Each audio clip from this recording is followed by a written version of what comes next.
Hello friends, আজকের পর্বে নতুন স্বাদে ইউনিকভাবে তৈরি একটি আলু ভাজার রেসিপি শেয়ার করব, যেটা আপনারা ভাত, ডাল, রুটি, পরোটা সব কিছুর সাথে খেয়ে তৃপ্তি পাবেন, ঝটপট বানিয়ে নিতে পারবেন। তো আমি এখানে 3টি বড় সাইজের আলু নিয়েছি। আলুটাকে ভালো করে ধুয়ে নিয়েছি, আর আলুর ওপরে যে খোসাটা আছে সেটা হালকা হাতে একটু ছিলে নিতে হবে। তবে এখানে পুরো খোসাটা ছিলবেন না, হালকা করে একটু খোসাটা রেখে দেবেন, তাহলে আলু ভাজাটা খেতে বেশি ভালো লাগবে।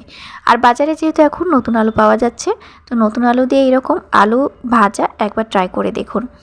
তো আমি এখানে আলুটাকে স্লাইস করে প্রথমে কেটে নিচ্ছি। দেখুন, আলুর সাইজটা কিন্তু বড় রাখতে হবে। তো আমি এখানে স্লাইস করে কাটার পরে মাঝ বরাবর ঠিক এইভাবে কেটে নিলাম। তো সব আলুগুলো ঠিক এইভাবে প্রথমে আমরা কেটে নেব। তো রেসিপিতে যাওয়ার আগে বলে দিই, আমার রেসিপিগুলো যদি আপনাদের ভালো লেগে যায় তো অবশ্যই আমার চ্যানেলটি সাবস্ক্রাইব করে দিয়ে পাশের বেল আইকনটি প্রেস করে রাখবেন। আর হ্যাঁ, অবশ্যই আমাকে কমেন্ট করবেন। তো আমার আরও একটি চ্যানেল আছে, মিক্স ফ্লেভার, যদি আপনাদের ভালো লেগে থাকে তো অবশ্যই একবার ঘুরে আসতে পারেন। নতুন নতুন আর ইউনিক রেসিপি আপনারা সেখানে পেয়ে যাবেন, আপনাদের খুব ভালো লাগবে। তো এখানে আমি কিছুটা গোটা গরম মশলা নিয়েছি, 3টে শুকনো লঙ্কা, 1 চামচ জিরে, আর এখানে মেথি নিয়েছি খুব সামান্য পরিমাণে, আর 3-4টে রসুনের কোয়া। তো এই আলু ভাজাতে অবশ্যই রসুনটা দিয়ে দেবেন, রসুনটা কখনোই স্কিপ করবেন না। এবার হালকা হাতে সমস্ত মশলা একটু ভাজা ভাজা করে নিলাম, তবে খুব পুড়িয়ে এখানে ভাজবেন না। বাজারে এখন নতুন আলু পাওয়া যাচ্ছে, আর নতুন আলু দিয়ে এই রকম ভাজা বাড়িতে অবশ্যই একবার ট্রাই করবেন। ভাত ডালের সাথে আপনারা চটজলদি বানিয়ে নিতে পারবেন, একদম অল্প সময়ের মধ্যে রেডি হয়ে যাবে। তো এবার একটি পরিষ্কার কড়াইতে আধা কাপ মতো সরিষার তেল ভালো মতো গরম করে নিলাম। আপনারা চাইলে এখানে অলিভ অয়েল বা সাদা তেল, যে কোনো তেল এখানে ব্যবহার করতে পারেন।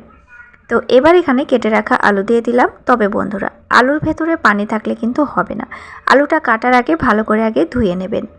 এবার তেলের ওপরে আলুটাকে ভালো করে ভাজতে হবে, আর এখানে আমরা একদমই পানি ব্যবহার করব না, তেলের ওপরে আলুটাকে আমরা ফ্রাই করব এবং সাথে সেদ্ধও করে নেব। আরও একটি রিকোয়েস্ট আপনাদের কাছে, আমার ভিডিওগুলো ভালো লাগলে চ্যানেলটি সাবস্ক্রাইব করে দিয়ে পাশের বেল আইকনটি অবশ্যই প্রেস করে রাখবেন। তো এবার আমি 1 চিমটা পরিমাণে হলুদ দিয়ে দিলাম, আর স্বাদ মতো লবণ দিয়ে দেব। তো বন্ধুরা, আপনারা যদি একটু স্পাইসি খেতে চান তাহলে ঝাল আর লবণের ভাগটা অবশ্যই বাড়িয়ে দেবেন।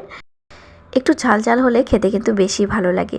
তো যাই হোক, লবণ আর হলুদের উপরে আলুটাকে এবার ভালো করে ফ্রাই করে নেব।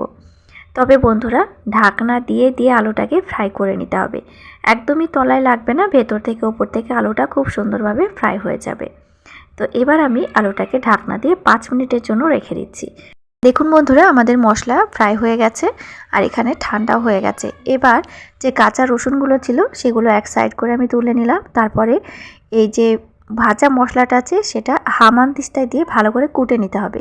আপনারা মিক্সার জারেও দিতে পারেন। তবে বন্ধুরা, এই মশলাটাকে খুব গুঁড়ো করা যাবে না, একটু থেতো করতে হবে, গোটা গোটা থাকবে, তাহলে মুখে পড়বে, খেতে বেশি ভালো লাগবে। দেখুন, তো একটু আমি গোটা গোটা রেখেছি। এবার এর ভিতরে যে রসুনের কোয়াগুলো ছিল সেগুলো দিয়ে দেব।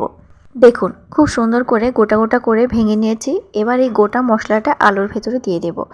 আলুর ভেতরে মশলা একদমই কম, তবে এই মশলাটা দিয়ে একবার আলু ফ্রাই করে দেখবেন, আলু দুর্দান্ত টেস্ট হয়। এরকম টেস্ট কিন্তু আপনারা রেগুলার যে আলু ভাজি সেই আলু ভাজার ভেতরে আপনারা পাবেন না। তো এখানে আলুটা ভালো মতো সেদ্ধ হয়ে গেছে। দেখুন, আলুটা কিন্তু ভেঙে ভেঙে যাচ্ছে। এবার যে মশলাটা আমি গুঁড়ো করে রেখেছি সেই মশলাটা দিয়ে দিলাম।